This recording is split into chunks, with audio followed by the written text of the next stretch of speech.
오늘은 역대하서 14장 말씀을 가지고 주님을 찾을 때라고 하는 제목으로 묵상 나눔하도록 하겠습니다. 먼저 2절로 8절 말씀은 아사왕의 종교 개혁과 그 결과에 대해서 나옵니다. 2절로 5절 아사왕의 종교 개혁을 살펴봅니다. 아사왕은 아비야의 뒤를 이어서 왕에 오른 후에 다윗같이 여호와 보시기에 정직하게 행하여 영적 개혁을 단행했습니다. 첫째로 남색하는 자를 쫓아냈는데요. 여기서 남색하는 자란 이방 종교 의식과 관련된 남창을 의미했습니다. 이들의 존재는 유다가 이방 종교의 가증한 풍습에 얼마나 깊이 빠져 있는가를 잘 보여줍니다. 아사는 유다 땅에서 남색하는 자들을 다 쫓아냅니다. 둘째로 그의 조상들이 지은 모든 우상들을 없앴다는 거예요.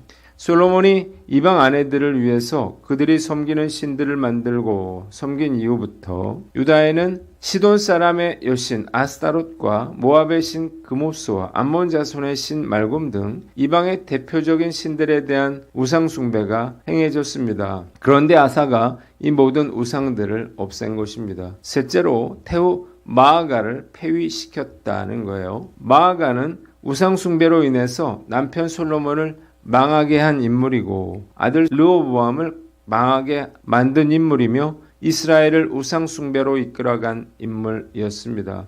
아사왕은 진정한 개혁을 하려면 이 마아가를 폐위시켜야 한다라고 생각했고 단호하게 이를 실천했습니다. 두 번째 6절로 8절에는 영적 개혁의 결과가 나옵니다. 아사의 영적 개혁은 그와 유대 나라에 큰 축복을 가져다 줍니다. 첫째로 하나님께서 그들을 만나 주시고 그들의 사방에 평안을 주셨습니다. 하나님께서 함께 하시자 온 나라가 즐거움과 기쁨과 평안으로 넘쳐납니다. 7절 두 번째로 견고한 성읍들을 건축했다는 거예요. 아사왕은 이 평화의 시기를 국방 강화에 활용했습니다. 그는 백성들에게 요새 성읍들을 건축하자고 독려하여 일을 마쳤습니다. 8절 세 번째 강력한 군대를 구축했다는 거예요. 아사에게는 방패와 창으로 무장한 유다 출신 군인 30만과 작은 방패와 활로 무장한 베냐민 출신 군인 28만이 있었습니다.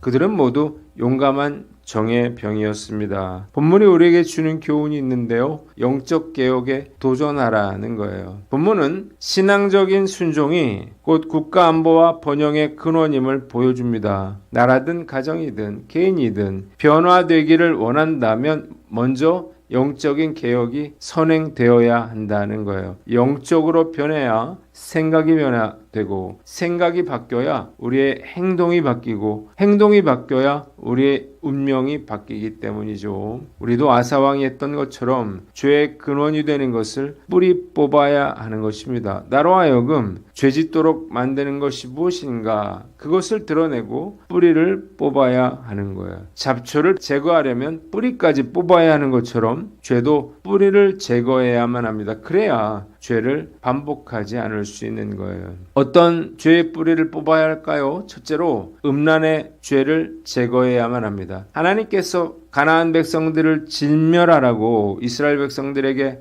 명령하신 이유가 무엇인가요? 가나안의 성적 타락 때문이었습니다. 소돔과 고모라 성도 성적 타락으로 인해서 심판받았죠. 이 나라도 음란의 죄가 심각한 상태에 이르렀습니다. 불륜이라든지 매춘이라든지 범람하는 음란물들은 경건하게 살려고 노력하는 수많은 가정들에게도 심각한 위협을 주고 있습니다. 성적인 죄는 우리로 하여금 하나님께 나아가지 못하도록 만들고 하나님의 심판의 대상이 되게 만듭니다. 철저하게 성결하게 거룩하게 살려고 노력해야 하는 거예요. 둘째로 우상 숭배를 척결해야 합니다. 우상이 무엇인가요? 돈이든 명예든 자녀든 내가 하나님보다 더욱 사랑하는 것, 더욱 의지하는 것, 그것이 바로 우상이에요. 그런 것이 있다면 우리의 마음에서 찍어버려야 하는 것입니다. 이런 것들이 우리를 망하게 만들고 종이 되어 고통받게 만들기 때문이에요.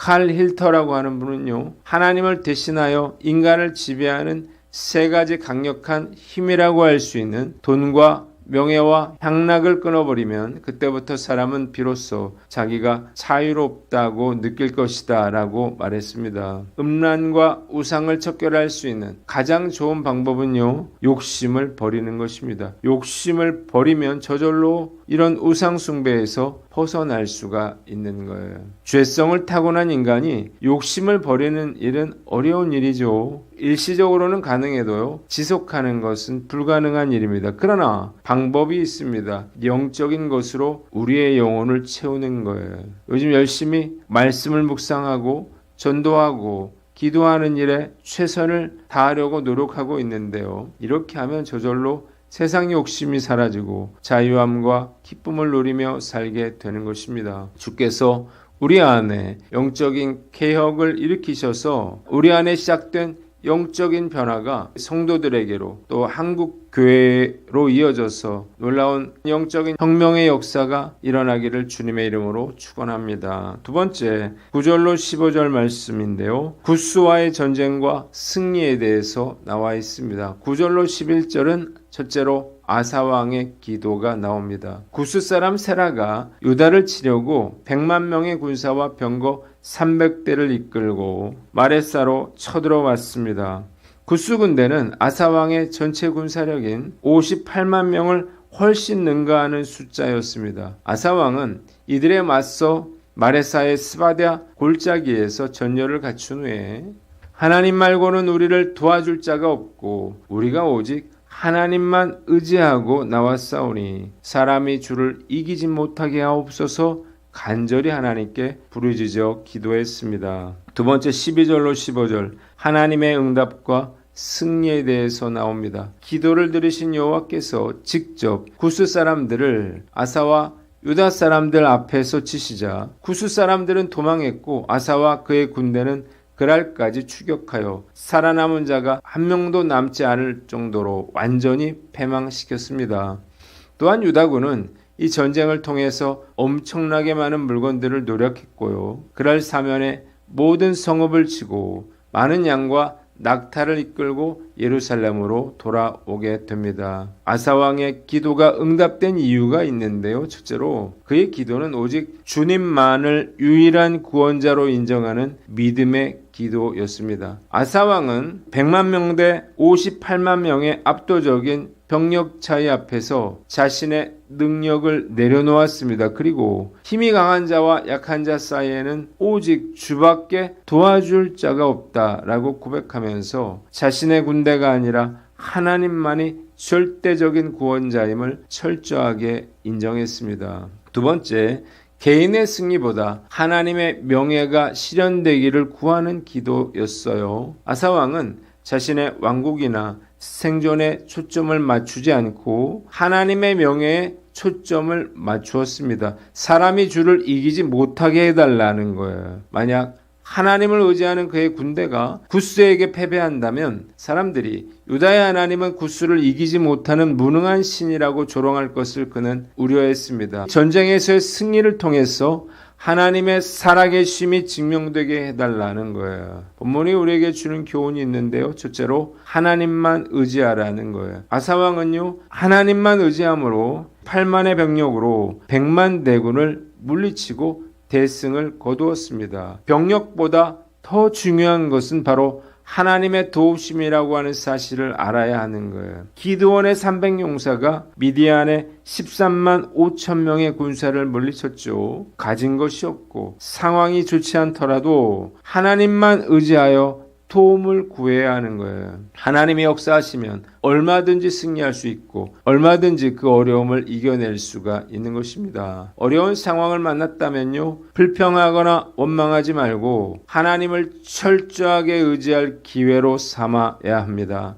고난으로 인해서 저는 하나님을 의지하는 법을 배웠습니다. 이것은 제가 하나님께 받은 가장 큰 축복이었어요. 불가능한 상황에서 하나님은 수없이 많은 기적의 역사들을 일으켜 주셨습니다. 이 하나님의 은혜를 기억하고 앞으로도 아무리 상황이 어렵더라도 낙심하지 않고 주님만 의지하며 살아갈 것을 다짐해 봅니다.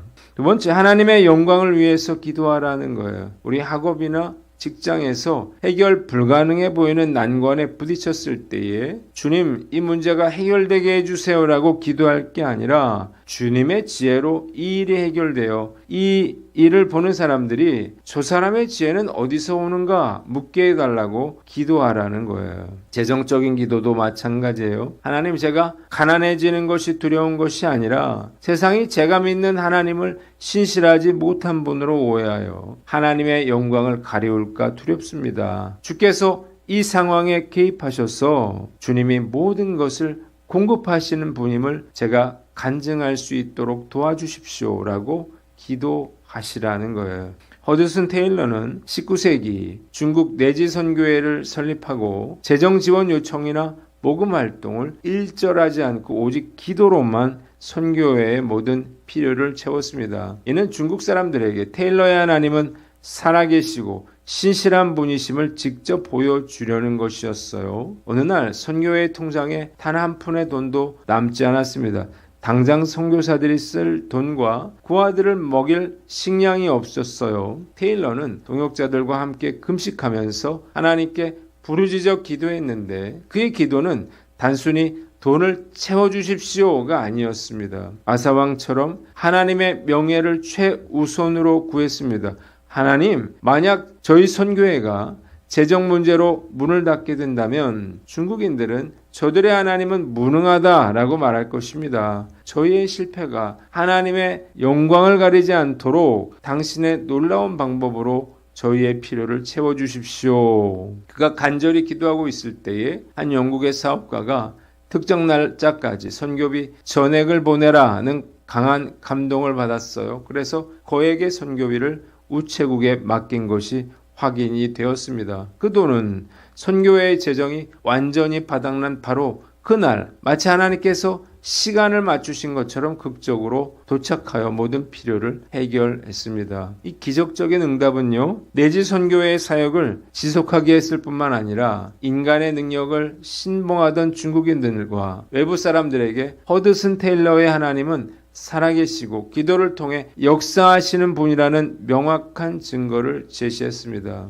저 역시 과거에 어려움을 당했을 때요, 이와 비슷하게 기도했고요. 하나님은 저의 기도에 응답해 주셨습니다. 그래서 하나님의 영광을 가리지 않을 수가 있었는데요. 얼마나 감사한지 모릅니다. 주님께서 저에게 오늘도 담대한 믿음을 주셔서 늘 하나님의 영광을 드러내는 축복의 사람 되기를 간절히 기도합니다. 기도하겠습니다. 하나님 아버지, 영적 개혁에 도전하고 하나님만 의지하며 하나님의 영광을 위해 기도하게 하여 주시옵소서.